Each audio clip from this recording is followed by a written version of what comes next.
Say, Phil, Good evening, Jay. how you? I'm doing very well. Good, me too.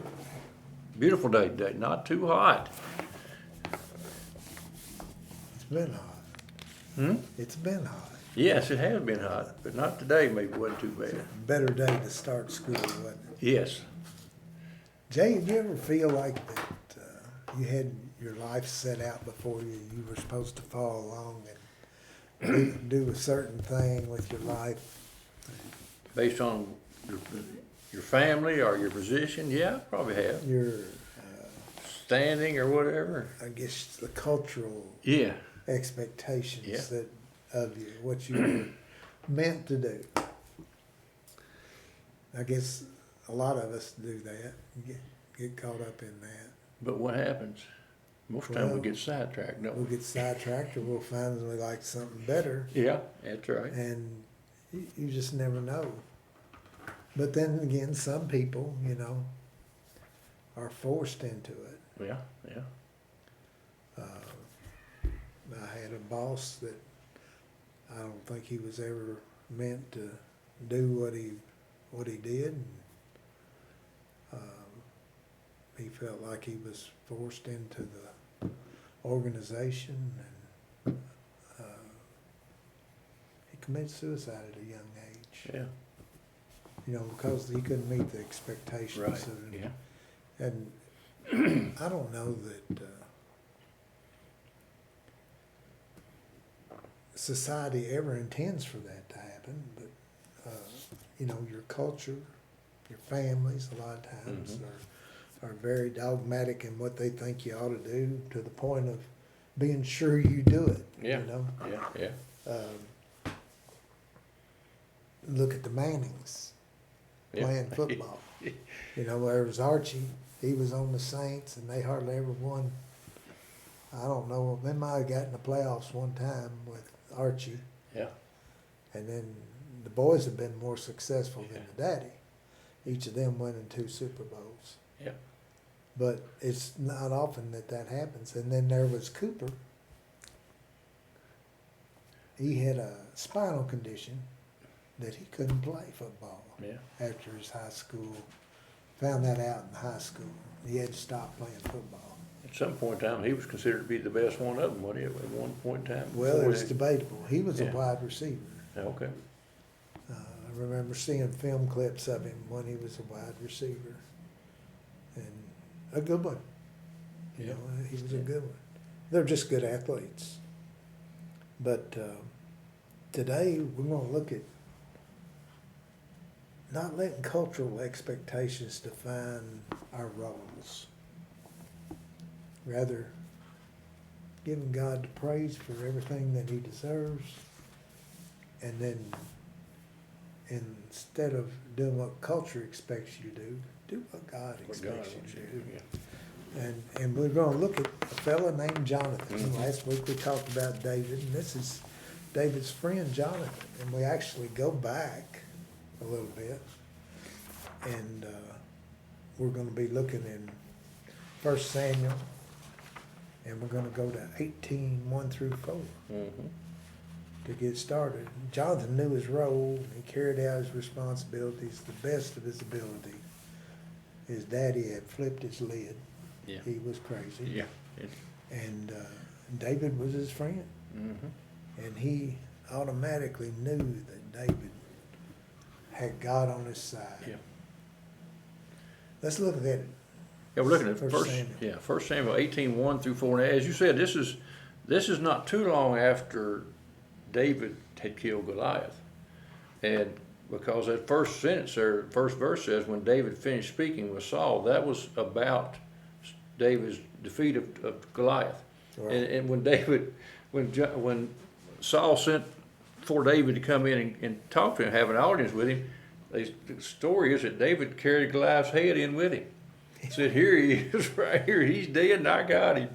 And that's what David's and Saul's conversation is about. Of course, we know, Phil, at this point in time, that David was familiar with Saul because David had already been chosen and brought into he didn't live in the palace, but he was brought into the palace when Saul would have one of those fits of rage. David would be brought in to play his lyre, his harp, as we call it, to soothe Saul. So Jonathan actually knew David too from that, but David wasn't living in the palace at that time. So let's see what it says you here. remember, well, he asked David, said, "Whose son are you? Yeah. Whose son are you?"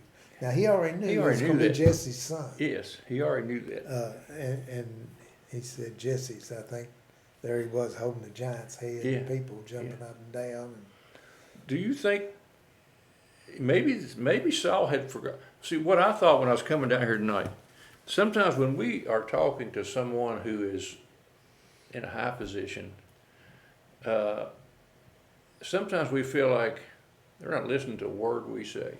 It could have been that Saul knew who David was, or had been told who David was, but David didn't mean anything to Saul.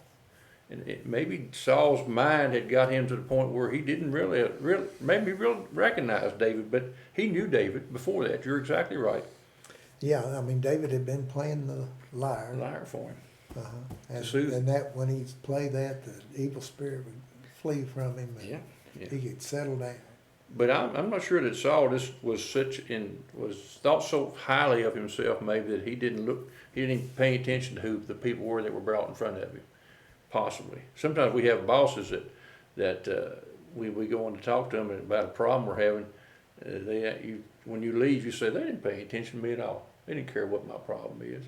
And maybe that's the way Saul treated David, thought about David. But anyway, here's the verses. It says, when David finished speaking with Saul, Jonathan was bound to David in close friendship and loved him as much as he loved himself. Saul kept David with him from that day on and did not let him return to his father's house. Jonathan made a covenant with David because he loved him as much as himself. Then Jonathan removed the robe he was wearing and gave it to David, along with his military tunic, his sword, his bow, and his belt. You've already alluded to this fact. Jonathan was Saul's oldest son, and with that, he was the heir to the king of Israel. He knew that. Saul knew that. But Jonathan, it says in the last part of verse 1, he was bound with David in a close relationship and loved him as much as he loved himself. The writer talks about the word bound in the Hebrew language. Bound means to bind or confine or to tie. And the way the writer describes it is, it's like a deep family relationship. Jonathan felt David like David was his brother. They were bound together, tied together in that family relationship. Phil, you had two brothers. Now, Still do, you three probably fought every day. every day. What if a stranger came in and started fighting one of you? It was bad news For him, for the stranger. for the stranger. Exactly yeah. right. Jonathan loved David as a brother, and anything that anybody tried to do to David, he was going to take care of. He was going to step in and protect David as best he could. But we see here that there's so much difference in Jonathan and David. Jonathan was the firstborn son, the oldest son of a king.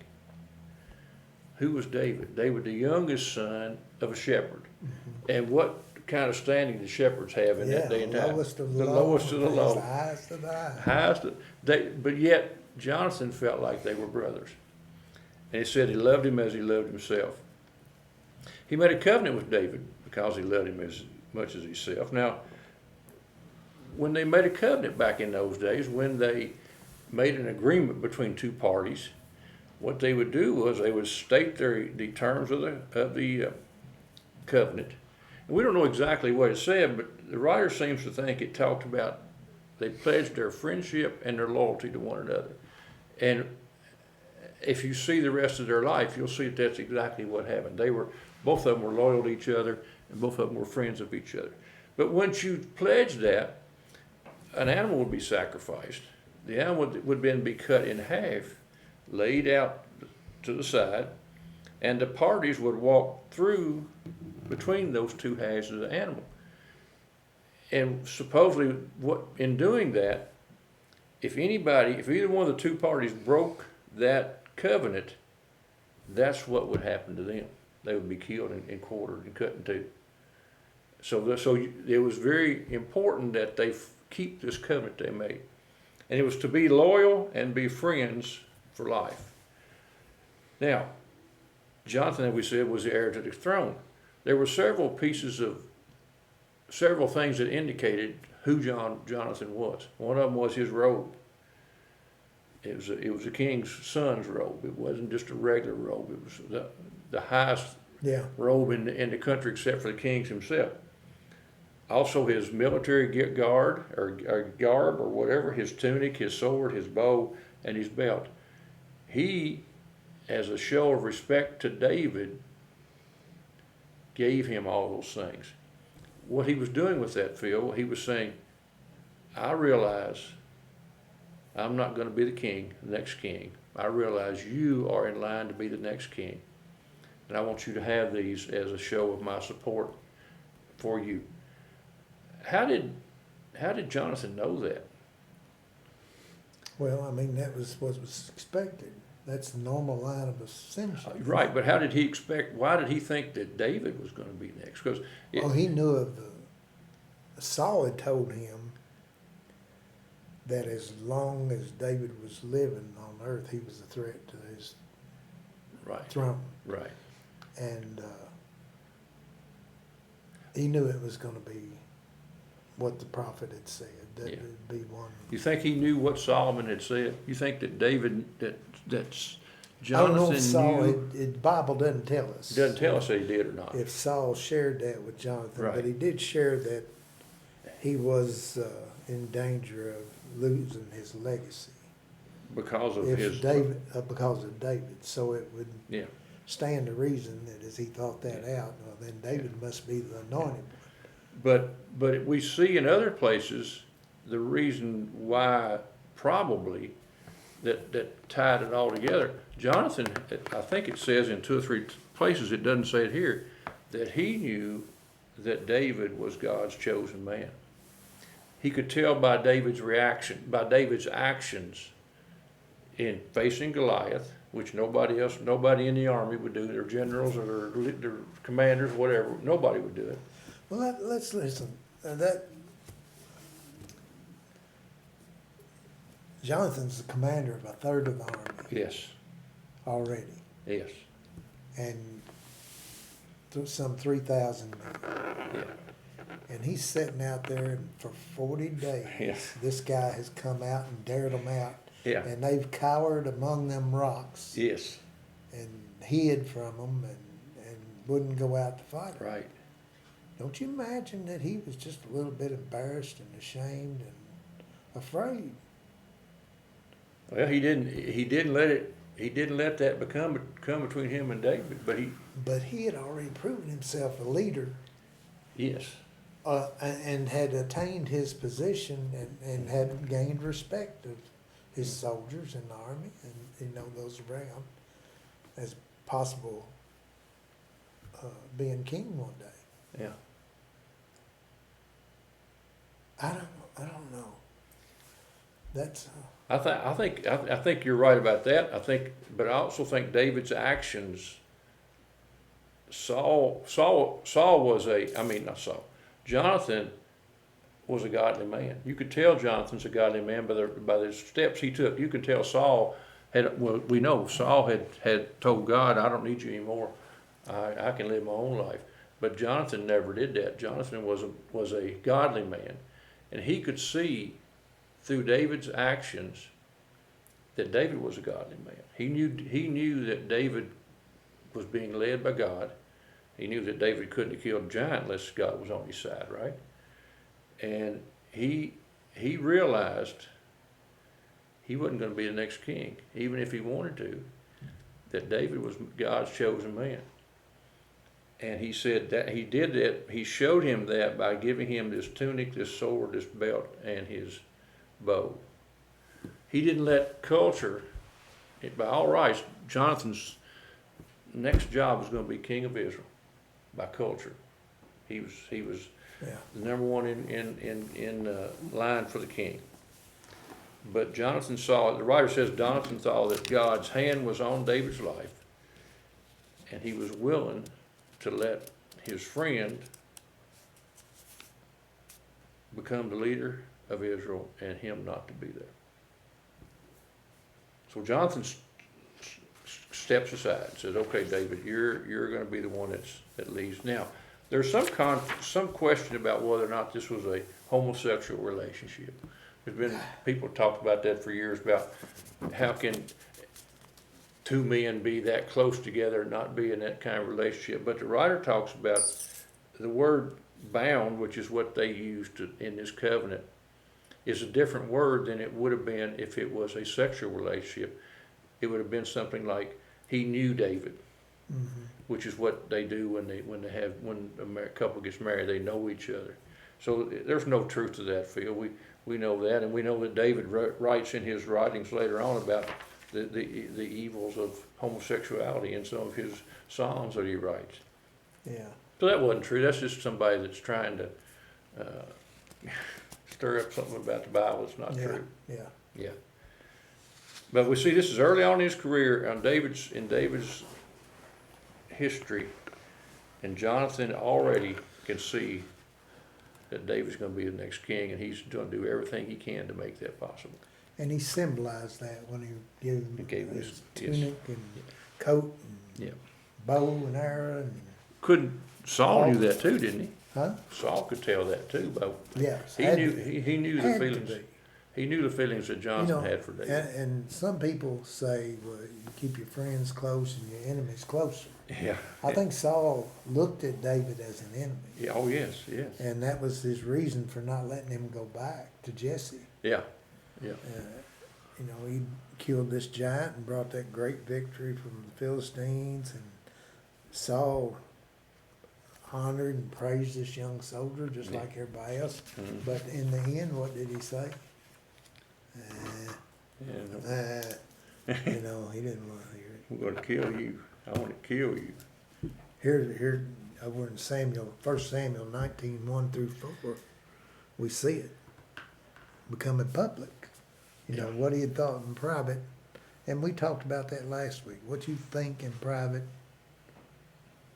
what you think about and study about that is not right, not really the will of God. It tends to become sin in your You're life. eventually going to play it out in your life. And we see it here in Saul. Yeah. Yeah. Saul ordered his son Jonathan and all his servants to kill David. Yeah. But Saul's son Jonathan liked David very much. So he told him, my father Saul intends to kill you. Be on your guard in the morning and hide in a secret place and stay there.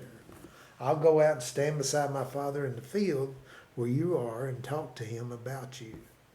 When I see what he says, I'll tell you. Jonathan spoke well of David to his father, Saul. He said to him, the king should not sin against his servant David. He hasn't sinned against you. In fact, his actions have been a great advantage to you. It's a hard place to be when you get caught in the middle between warring family members. Yeah. Yeah. That's kind of what we got here. Jonathan, he feels like he's a brother. But we see it sometimes, a husband not getting along with his wife, or whose mother doesn't get along with his daughter-in-law. And it can be a sibling in charge of a parent's care, and then but the other siblings are at odds about the standard of that care and what the appropriate care should be, whose side should you take, want to bust up and go to sides. So how do you tell somebody in authority that they're wrong? Well, look at Jonathan here. He went to him, I'm sure in private. Yeah. And he spoke well of David.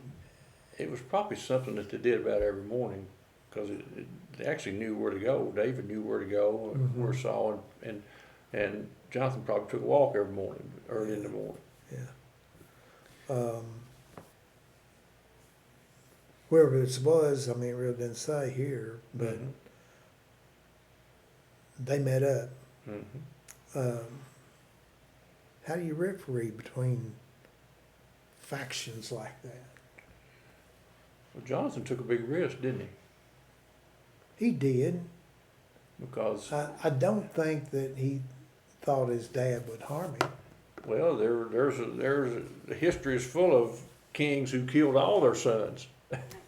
And I understand that. And some of them ripped the throne away. Yeah, yeah. But I think Jonathan had enough faith in God that he believed God knew what he's doing. Mm-hmm. And he could see the writing on the wall. Mm-hmm. And you kind of alluded to that earlier. He was not so full of himself that he was going to let culture put him in there as a king when he wasn't supposed to. Right, right. He already knew that there was another one anointed, and so he didn't. What we learn about that example from Jonathan? He did just the opposite of Saul. Saul's did. jealousy got to him, and Jonathan didn't have a jealous bone in his body. When he had the opportunity to intercede for David, what did he do? He did. He did it, didn't he? Several occasions. We should do that prayerfully, tactfully, and usually in private. Jonathan was respectful, and he honored his father when he met Saul, and he spoke to him the truth about David. Mm-hmm. So he shares convictions. I think it's always best, and the Bible says, to be truthful in what you say. Oh, yeah. And lay it out there. So David was his friend and become like a brother to Jonathan, and he was family as far as he's concerned. So they made up a little pact there. I'll go out and stand beside my father in the field where you are and talk to him about you, and I'll let you know how it turns out. So at this point, he was going to tell David, it's all right. And, but you need to watch out. Mm-hmm. When you have deep commitments from people on each side of an issue, I mean, here's Saul, spear chucking Saul. When we talked about it last week, he chucked a spear at him twice and sent him out with 1,000. This actually becomes later that he does this than this passage right here. He was still respectful to his father, even though they had a great difference of opinion. Do we have any issues in the world today that are divided? So we have so many issues in the country that have such a deep divide that we can't even think about listening to the other side or having any interaction with them at all. It's either my way or no way. People talk about the country being divided, and I don't deny that there are political divisions within the country, and maybe that's coming to a boiling point. Mm-hmm. Maybe it's coming to a point that God's going to do something with it. Mm-hmm. You know, what was it back in Judges? Choose for yourselves today who you're going to serve. Yeah. Yeah. But me and my house, we're going to serve the Lord. Mm-hmm. It comes down to that sometimes, doesn't it? Mm-hmm. And I think we might be at that point. I think so. And sometimes when we go to the polls, we don't think of it that way because we hadn't been in a house of worship in no telling how long. But if you are and you're constantly in thoughts and in touch with God, I think that you have to think in that manner that sometimes God might be delivering a bigger message with the situations that are coming up in front of us.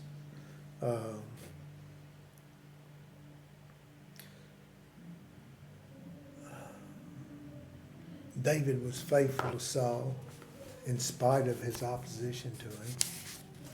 Yeah. You know, kept referring to he wouldn't do nothing to the Lord's anointed. Right. You go to the Kings, and we see it there. Yeah. David had all kinds of opportunities to kill Saul. Absolutely. And did not do that, did not even think about doing that. He had 1,000 men that had proven themselves. You Yes. think he could have made an attack from within inside the palace? Yeah. Sure, Mhm. yeah, sure. But David was a faithful servant to Saul and ordered his men, in fact, not to harm Saul in any way. Wasn't this the time, Phil, that Saul essentially said, "You're right, I won't do anything, David. I will not kill my servant David." And Jonathan told David, "Then come on back. It's all right. He's not going to harm you." He was misled. Yes, he was misled. He was misled. And when he But he had done his part. He had posed that as sin to Right. Saul. right, Who had nerve to do that? yeah, Other than Well, Jonathan. If anybody else had done it, they'd been dead right then. He wouldn't. posed that as sin. He said, What he's what done, was it? said he hadn't sinned The against you. king should not sin against his servant Yeah, David. yeah, He hadn't sinned against you. yeah. So Anybody else would have died right then. he's putting it in the light of being God's messenger there, more or less.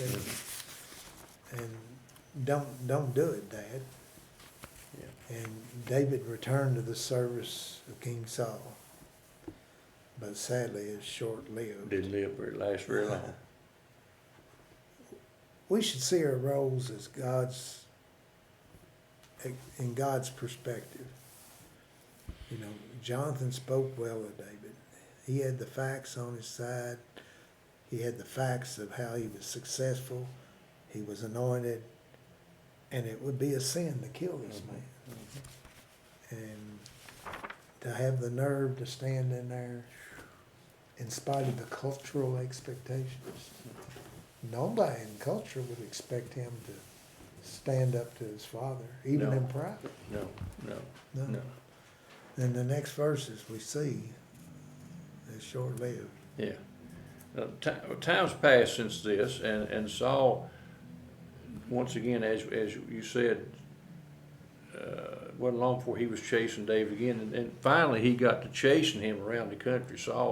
David slipped away from the palace and took some men with him, and Saul was chasing him. And the writer in the Bible talks about Saul chased him so much that it was to the detriment of his kingdom. He was losing other battles because he was out chasing one man, trying to kill one man, and other people were attacking the nation of Israel. And David's out in the wilderness. This is what it talks about here. It says, David was in the wilderness of Ziph in Horesh when he saw that Saul had come out to take his life. Then Saul's son Jonathan came to David in Horesh and encouraged him in his faith in God, saying, "Don't be afraid, for my father Saul will never lay a hand on you. You yourself will be king over Israel, and I'll be your second in command. Even your father Saul knows it is true." Then the two of them made a covenant in the Lord's presence. Afterward, David remained in Horesh, and Jonathan went home. David, we don't know how many years this happened over, but Saul pursued David for several years, at least a few years, if not several years. And David lived out in the wilderness.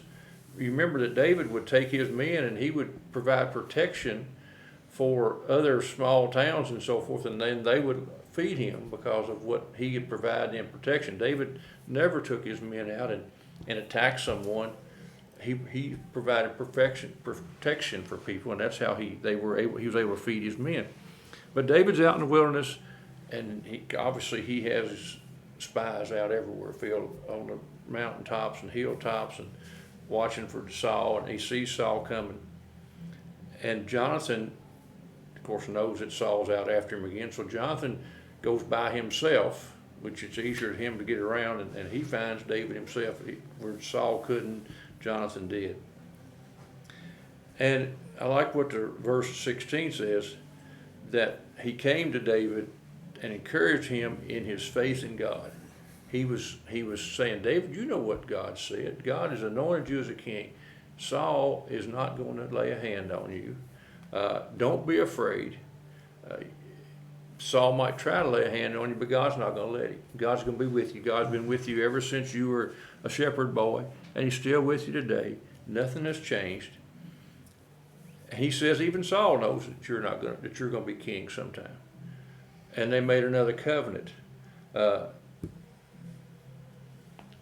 Jonathan encouraged him in his faith.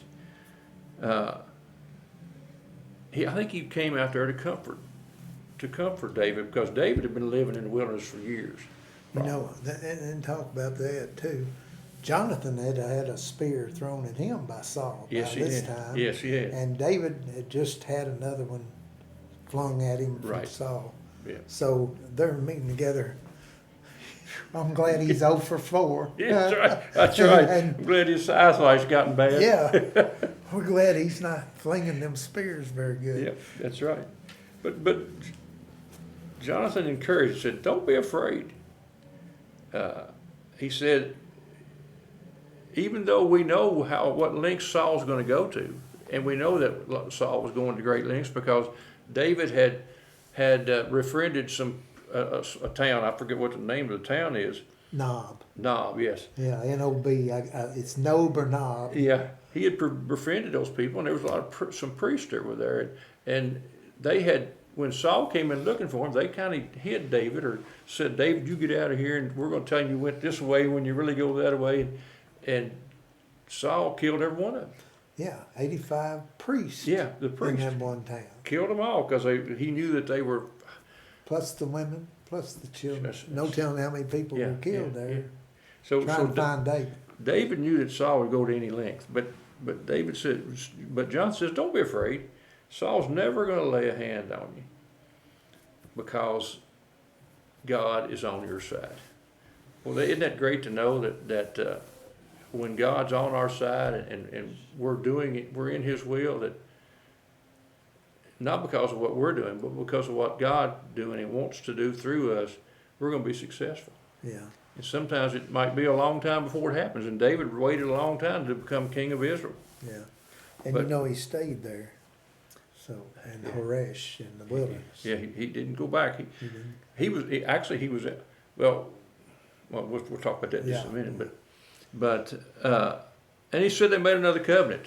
Well, they already had a covenant, but they renewed their covenant. They probably didn't. They might have killed another lamb. I don't know, but they just said they renewed their friendship and their covenant with God. And it talks about made a covenant in the Lord's presence. They invited the Lord to be in on this covenant that they made. It says David remained in Haresh while Jonathan went home. Jonathan went back the wrong way, long way around, back around Saul, and went back to the palace. The sad part about this is Jonathan says here that I'll be your second in command. We know the rest of the story. The final battle that Saul fought when he was killed, Jonathan was also killed. And David and Jonathan never got back together again. This friendship that they had between each other was over at this point. It wasn't over, but it ended at this point in time That's the because last time they saw last each time other. they saw each other and spoke. And go on. And what I wrote down here was, in spite of Jonathan's position in life, he was the king's son, the oldest king's son. He didn't do what he thought culture wanted him to do. He followed God's will. He knew what God's will was, and he supported David's position as the next king of Israel.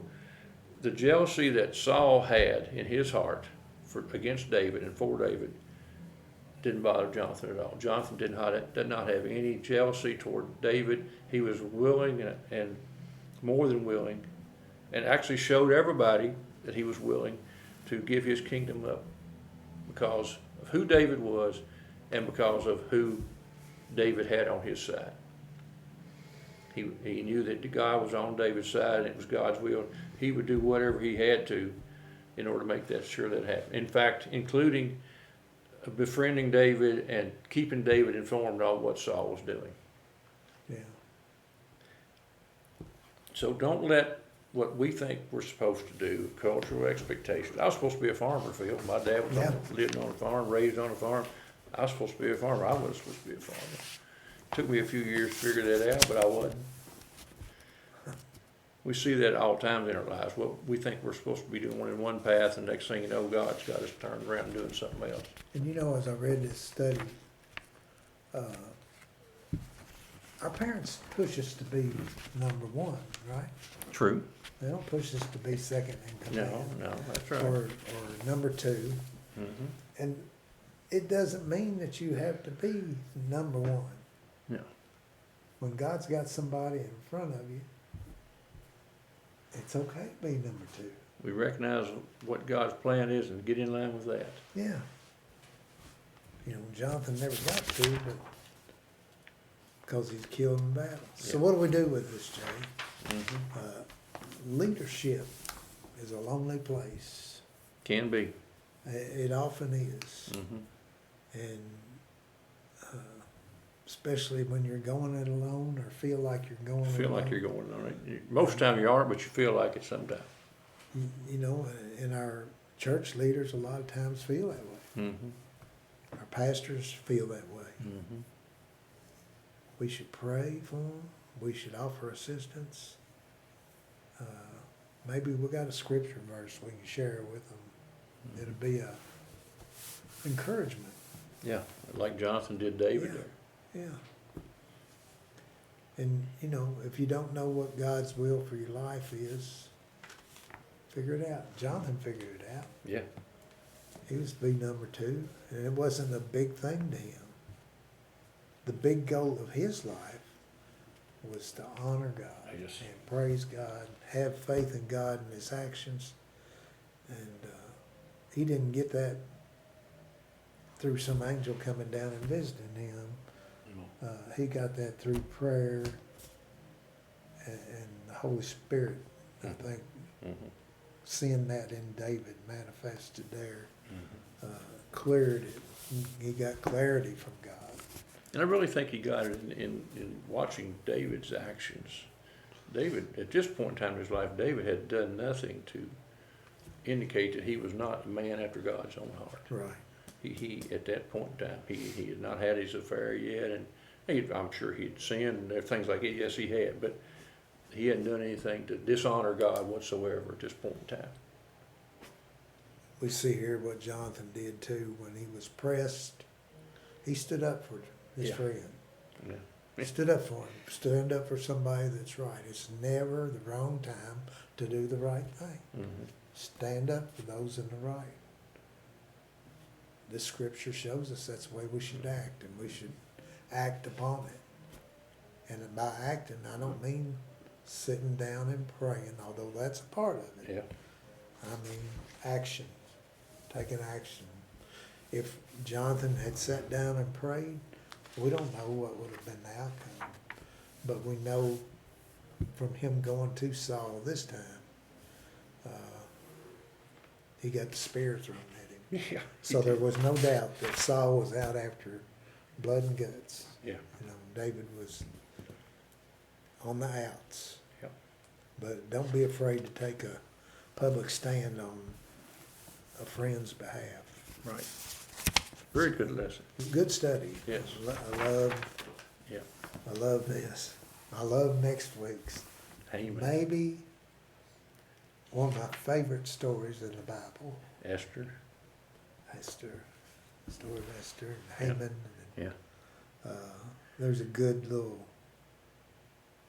I say a video, it's a movie on YouTube about Esther. Is that right? And Haman and all of them. Mordecai. Mordecai. Yeah. So we'll get into that next week. I hope you enjoyed the study today. Yep. We enjoyed bringing it to you, and See you next time. have a good day.